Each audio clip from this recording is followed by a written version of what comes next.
Guys 2 का 49 काफ़ी बड़ा सा सवाल है, पता नहीं सर इस तरह के सवाल देते हैं या नहीं। तो कह रहे हैं एक 2 डायमेंशनल स्टेडी स्टेट कंडक्शन है। 2 डायमेंशन का मतलब क्या है? 1 डायमेंशनल स्टेडी स्टेट होता है कि टेम्परेचर प्रोफाइल ने सिर्फ एक्स एक्सेस में बनती है, और अगर रेडियल है तो टेम्परेचर प्रोफाइल सिर्फ आर में बनेगी। हमारे कार्टेशियन कोऑर्डिनेट में 3 डायमेंशन होती हैं, एक्स वाई जेड। रेडियल इसमें हमारी आर थीटा जेड, ये 3 डायमेंशन होती हैं, ठीक है। अब 2 डायमेंशन है, देखते हैं अभी ये रेडियल है या कौन सा है। अब स्टेडी स्टेट है, स्टेडी स्टेट का मतलब डावा T temperature with respect to time 0 होगा, सही है, स्टेडी स्टेट होती है। अब कह रहे हैं कि हॉलो सिलेंडर है, सॉलिड, जिसकी थर्मल कंडक्टिविटी गिवन है, के की वैल्यू गिवन है, ओके। आउटर रेडियस 1 है, इससे हमें पता चले कि ये रेडियल है, सही है। तो इसमें एक्स वाई जेड नहीं होगा, बल्कि ये 3 होंगी, इन तीनों में से कोई 2 होंगी, क्योंकि 2 डायमेंशन है, ठीक है। अब हम देखें, सबसे पहले आउटर रेडियस मतलब रेडियल तो है यहाँ पर, and overall length 2z is equal to 5। इसका मतलब यहाँ पे थीटा नहीं है, z है। तो इन 2 डायमेंशन में, जैसे एक्स वाई डायमेंशन है ना, एक्स वाई जेड में से सिर्फ एक्स वाई में समझो, तो यहाँ पर अगर ये एक सिलेंडर है हॉलो, इसमें ये बीच में हॉलो है इस तरह से, तो इसमें एक तो ये, इसका मैं 3D में बनाता हूँ, ये इस तरह का आ गया, सही है। तो ये इसका सर्कल है, ये इसका रेडियस है, तो एक तो यहाँ सेंटर से रेडियली जाएगा और एक यूँ करके z एक्सिस में जाएगा। अच्छा, जब भी डायमेंशन लेंथ आपको इस तरह गिवन होगी ना, 2z इज इक्वल टू 5, इसका मतलब जाहिर है क्या होता है कि सेंटर में आपको सेंटर से डिस्टेंस दी हुई है, सेंटर है, यहाँ पर z है, यहाँ पर पॉजिटिव, यहाँ पर नेगेटिव z है, तो z की वैल्यू 5 डिवाइड बाई 2 2.5, तो इसका मतलब ये है कि 2.5 ऊपर है, 2.5 नीचे, आपने ओरिजिन को सेंटर में ले लिया, टोटल तो 5 है, ठीक है, तो 2z बन जाएगी। तो where the origin is at the centre, देखो इन लोगों ने बता भी दिया कि ओरिजिन जो है मिड पॉइंट पर है। अगर मिड पॉइंट में नहीं लेते तो z की वैल्यू आप 5 लिख लेते, ओके।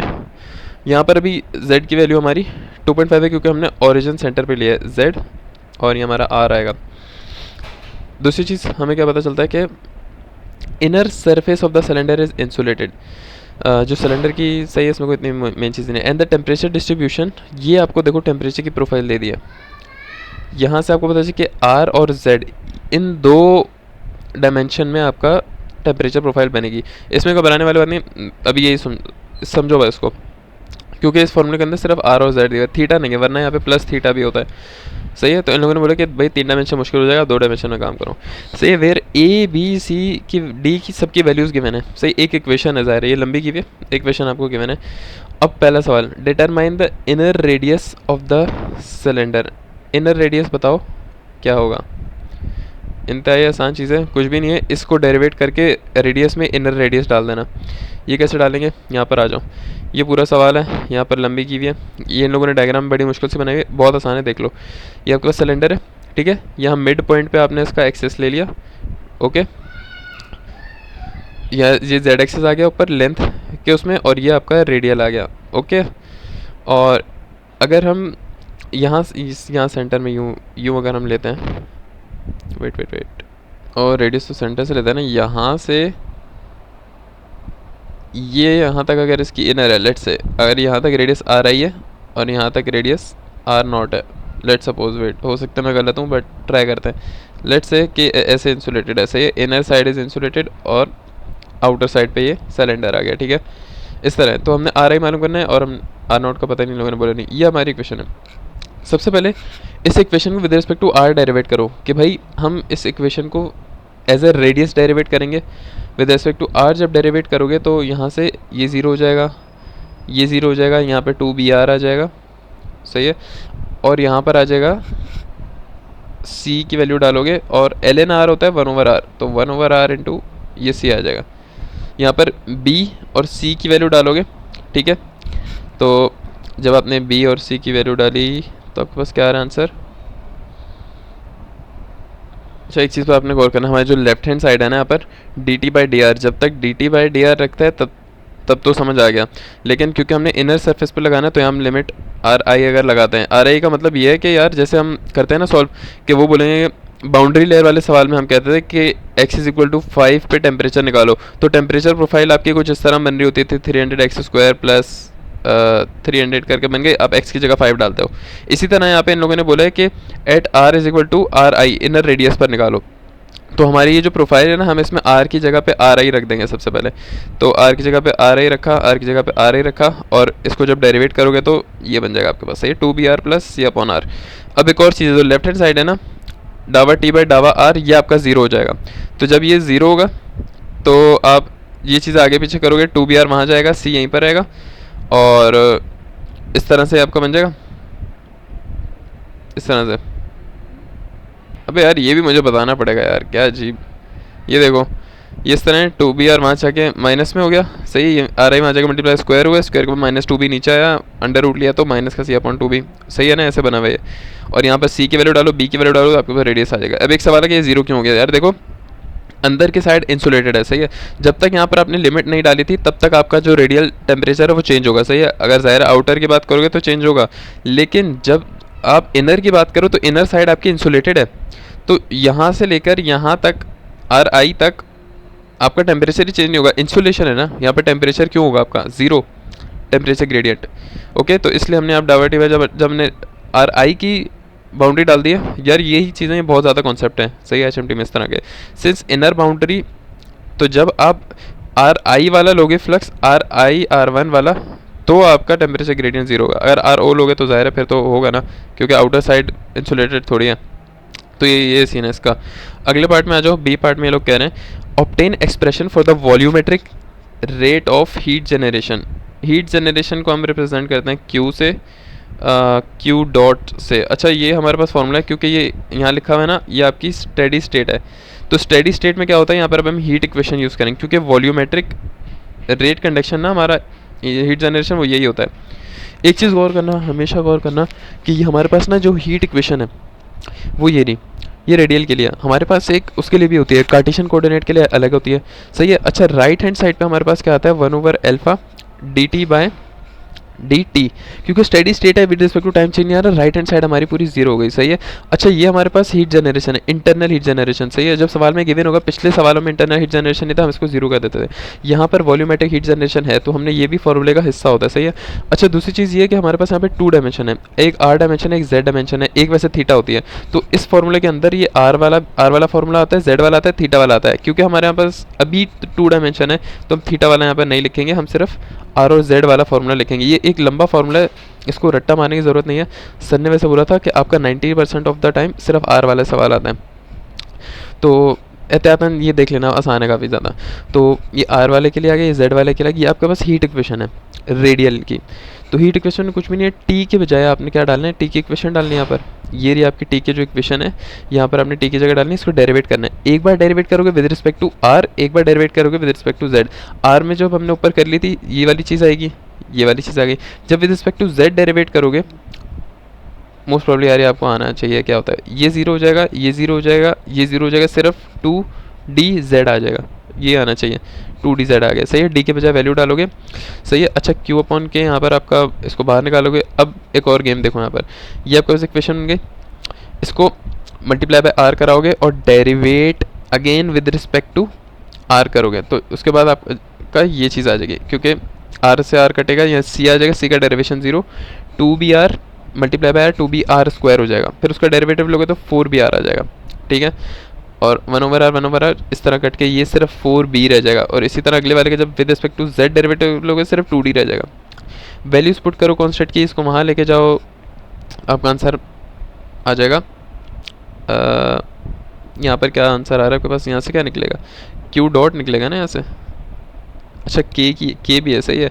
के की वैल्यू डालो, के की वैल्यू आपको 16 गिवन है सवाल में, लेट्स सी, के की वैल्यू 16 गिवन है, ओके। के की वैल्यू डालो, बी की वैल्यू डालो, डी की वैल्यू डालो, सब जब सॉल्व कर, वाह भाई आंसर 0 आ गया। इतना लंबी किया हमने आंसर 0 निकालने के लिए, क्या बात है भाई, क्या बात है, सही है भाई, सही है, आ गया 0 आ गया। अगला सवाल आ जाओ, क्या कह रहे हैं, कह रहे हैं determine the axial distribution of the heat flux at the outer surface.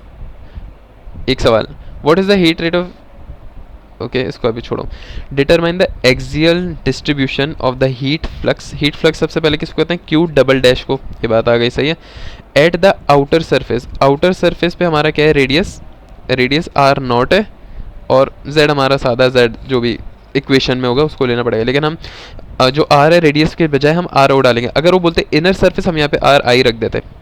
Clear हो गया। हम यहाँ पे बेसिक अपना हीट का फ्लक्स का फॉर्मूला यूज़ करेंगे जो हमारा होता है, ये फ्लक्स का फॉर्मूला होता है रेडियल के लिए, रट्टा मार लेना।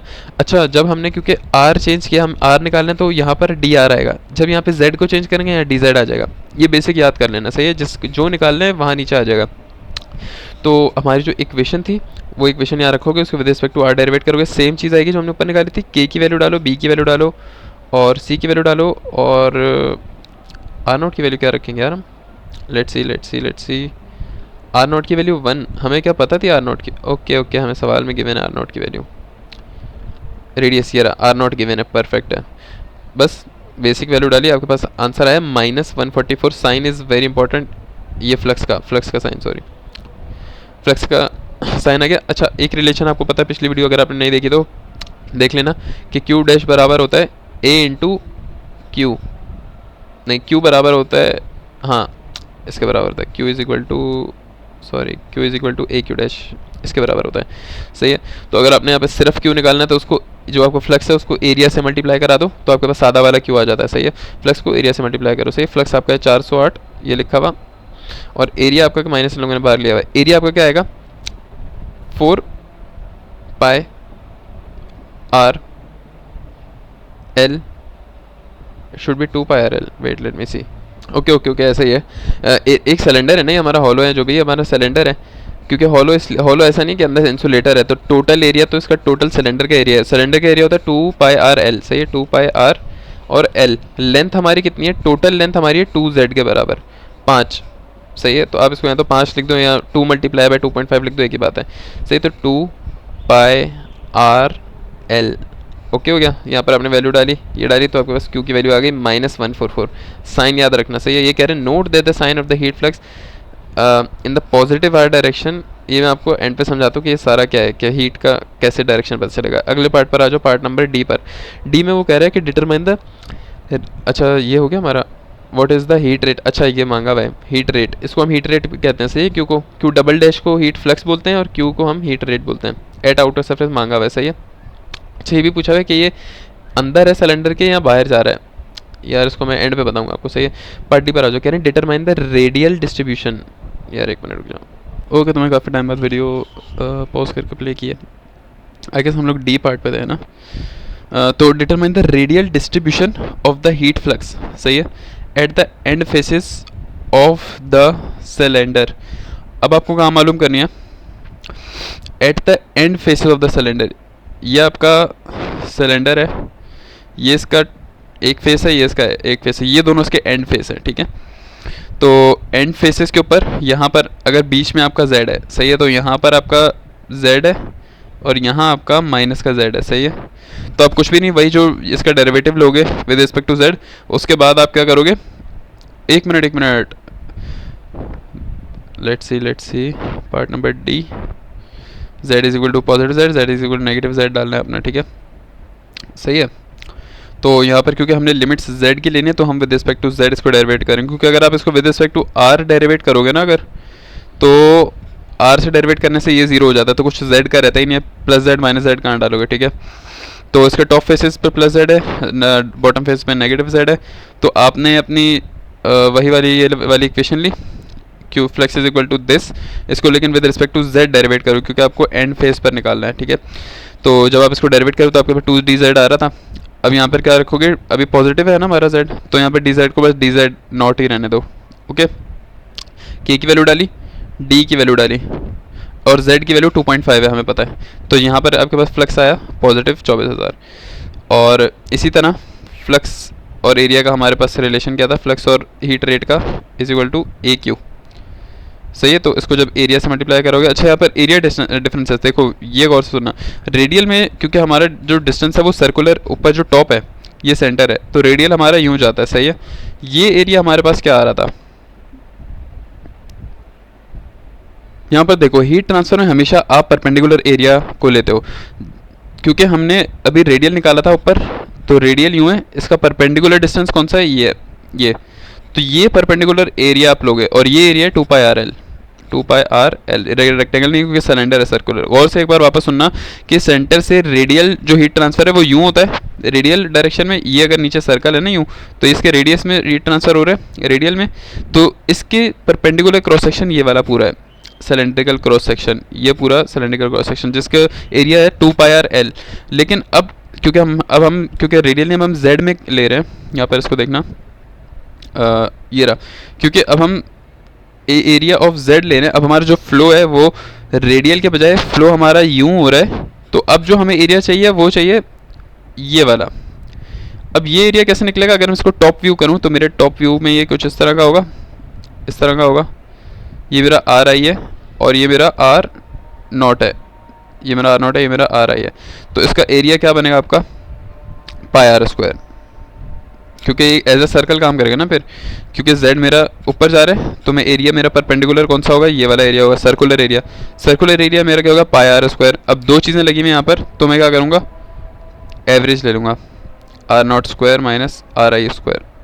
समझ आई आ रही है चीज़ गाइस? में तो पता चला है, क्योंकि अंदर का एरिया हमें सवाल में बताते हैं कि हॉलो है, जो अंदर का एरिया वो है हॉलो। हॉलो कहाँ लिखा हुआ है, हॉलो सिलेंडर है यार, ये चीज़ मैंने मिस कर दी। ये जो आपका सिलेंडर है ये अंदर से हॉलो है, खाली है, ये एरिया खाली है और ये पार्ट इंसुलेटेड है। तो ये जो एरिया अंदर से खाली है, ज़ाहिर है यहाँ तो हीट ट्रांसफ़र नहीं होगी ना, हीट सिर्फ इस एरिया में ट्रांसफ़र होगी। तो ये एरिया कितना है, पाई इंटू πr² होता है सर्कुलर एरिया, r0² मतलब यहाँ से लेके यहाँ तक का एरिया माइनस ri², माइनस का ये वाला एरिया। तो ये एरिया आ जाएगा आपके पास, यहाँ हीट ट्रांसफ़र होगी क्योंकि अंदर से खाली है वो, उसको माइनस करना है। यहाँ से आपके पास एरिया आएगा z डायरेक्शन के लिए, तो एरिया से जब मल्टीप्लाई करोगे, अच्छा यहाँ पर आपके पास जो इनर रेडियस है वो 0.2 है, आउटर रेडियस तो हमें पता है, इनर रेडियस हमने ऊपर निकाला है 0.2 यहाँ पर, सही है सवाल में। तो यहाँ से हमें सॉल्व करते हुए क्या मिल गया, क्यू मिल, हीट रेट भी मिल गया, हीट फ्लक्स भी मिल गया पॉजिटिव साइड। अब हम heat rate heat flux negative side के लिए बस यहाँ पर नेगेटिव रख देना, कुछ भी नहीं है, बस यहाँ पे साइन वाइन चेंज हो जाएंगे, कुछ और कुछ भी नहीं है। अब ई पार्ट में ये लोग कह रहे हैं कि verify your result with energy balance, cylinder की एनर्जी बैलेंस। तो सिलेंडर की एनर्जी बैलेंस कुछ इस तरह की बनेगी, और इस तरह बनने के बाद इसको फिर हम जब सॉल्व करेंगे तो इस तरह बनेगी। एक चीज़ मैं बता दूं, अब यहाँ से शुरू होता है डायरेक्शंस का, जो मैं कह रहा था ना मैं बाद में बताऊंगा वो। तो एनर्जी बैलेंस के लिए सबसे पहले आपने अपनी डायरेक्शंस देखनी है, सही है। सबसे पहले ये हमारी चीज़ है, ओके हो गया। तो यहाँ पर अगर मैं देखता हूँ, लेट्स से कि अगर मैं एक्सेस सेंटर में बना लूँ कोई मसला नहीं है, मैं देखता हूँ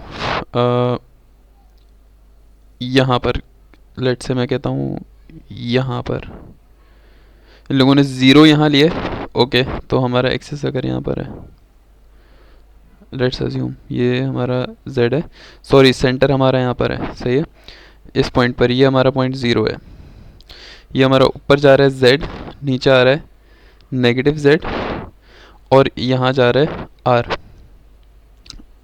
पॉजिटिव हमारा r राइट डायरेक्शन में, नेगेटिव हमारा r लेफ्ट डायरेक्शन। अगर मैं इसको सेंटर में भी एक्सेस बना दूँ, एक ही बात हो गया है गैस, क्योंकि हमारा जो चेंज हो रहा है वो z नेगेटिव पॉजिटिव हो रहा है, r हो नहीं रहा, तो इतना इशू नहीं होगा।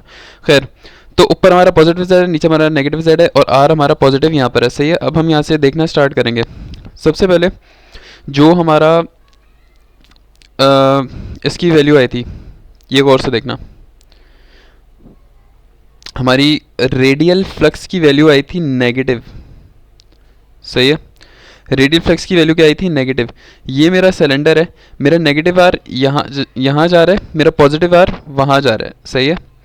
तो पॉजिटिव का मतलब क्या है, गौर से देखना, पॉजिटिव का मतलब ये है कि आपका जो हीट फ्लो है वो बाहर जा रहा है सिलेंडर से। देखो आर आपका पॉजिटिव है और क्यू आपका क्या आ रहा है, नेगेटिव।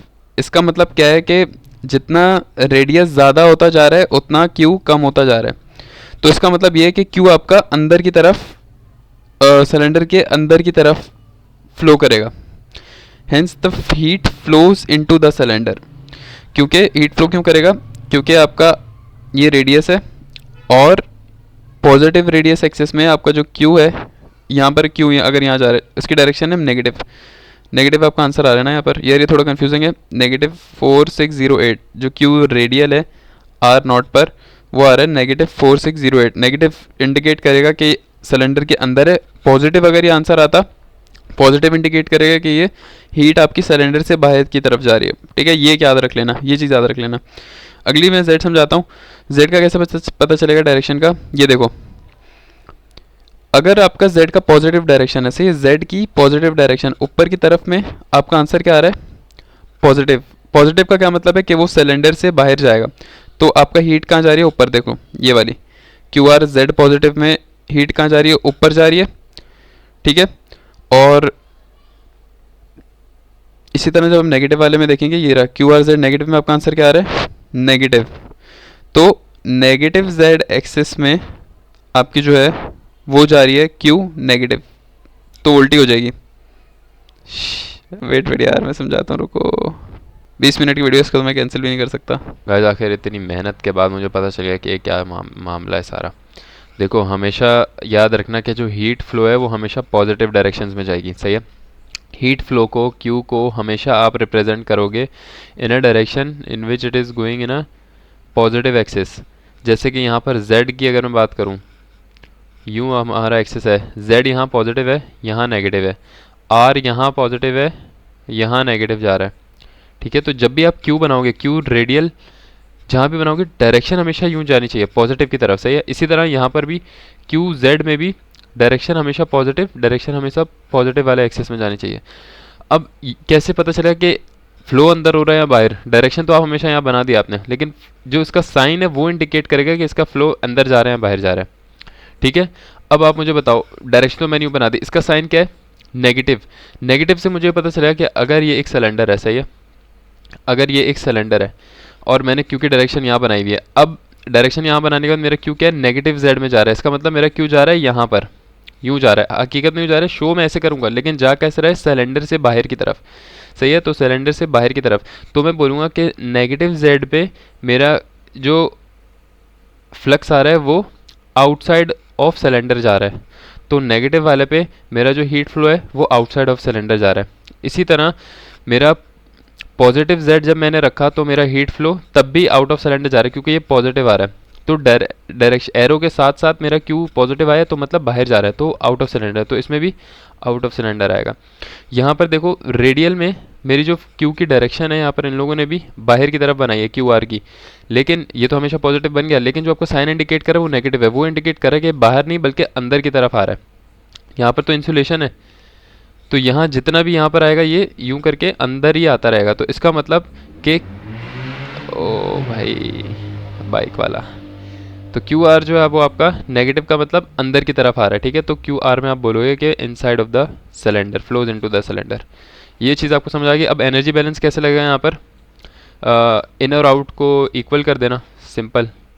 अगर मैं यहाँ पर लगाने की कोशिश करूँ मेरा क्यू आर को, हीट रेट को लाइव अगर मैं यहाँ पर कोशिश करूँ, तो मैं देखता हूँ कि मेरा 2 क्यू आउट हो रहे हैं, 1 क्यू इन हो रहा है। मेरा क्यू इन सिर्फ कहाँ हो रहा है? ये नेगेटिव साइन वाला, सही है। तो ये हो रहा है -144,765 Q out is equal to Q in, oh Q in मतलब energy in is equal to energy out होनी चाहिए ना। तो आउट मेरी कौन कौन सी हो रही है? ये भी सिलेंडर से ये नेगेटिव है, लेकिन क्योंकि नेगेटिव जेड डायरेक्शन में नेगेटिव है तो इसका मतलब ये बाहर जा रही है। मैंने जैसे भी समझाया कि इसको तो आप ऊपर लगाओगे, लेकिन नेगेटिव डायरेक्शन का मतलब कि हीट नीचे की तरफ आएगी, और नीचे का मतलब क्या दिख रहा है मुझे? सिलेंडर से बाहर, तो मतलब ये एनर्जी आउट है। तो यहाँ मैं लगाऊंगा -72,382, और यहाँ पर हमारे पास क्या है?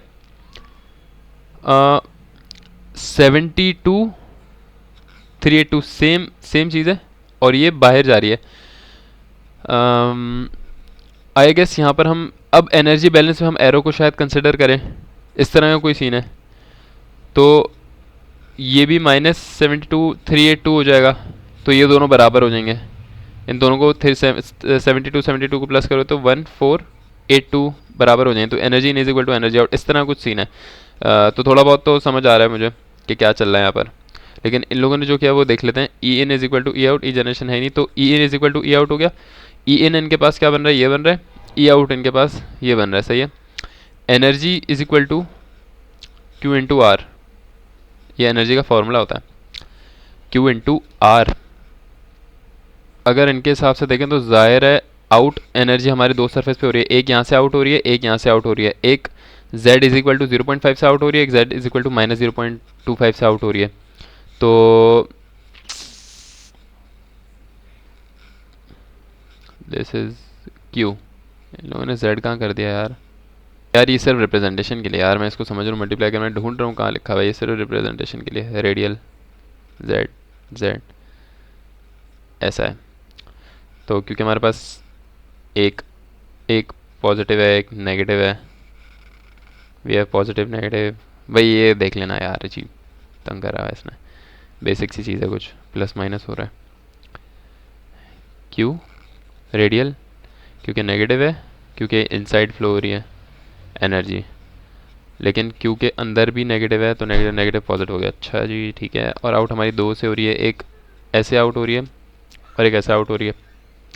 तो एक क्योंकि हमारे पास पॉजिटिव एक्स में जा रही है तो हमने एक एनर्जी को, अच्छा दोनों साइंस मैटर करेंगे, एक जो इसके अंदर क्यू के अंदर है वो अलग है, लेकिन एनर्जी को जब लोगे तो एनर्जी की भी डायरेक्शन आप देखोगे। तो क्योंकि जेड वाली पॉजिटिव है तो इसको पॉजिटिव लिख दिया, माइनस जेड वाली नेगेटिव है इसको नेगेटिव पहले लिख दिया डायरेक्शंस को, और फिर इसके अंदर की जो वैल्यू थी वो प्लग इन कर दी तो हमारे पास ये आ गया। ऐसे कर लेते हैं यार, इसको रट्टा मार लो, और क्या कर सकते हैं इस तरीके को। यार ये सवाल अब ख़त्म हो गया, इतना कॉम्प्लिकेटेड यार, इतना टाइम ज़ाया किया ना इस सवाल ने मेरा, मुझे कम से कम 2 से 3 घंटे तो हो गए होंगे इस सवाल में। टाइम देखो क्या हो रहा है, 9:10। देखना वीडियो मैंने कब स्टार्ट की होगी।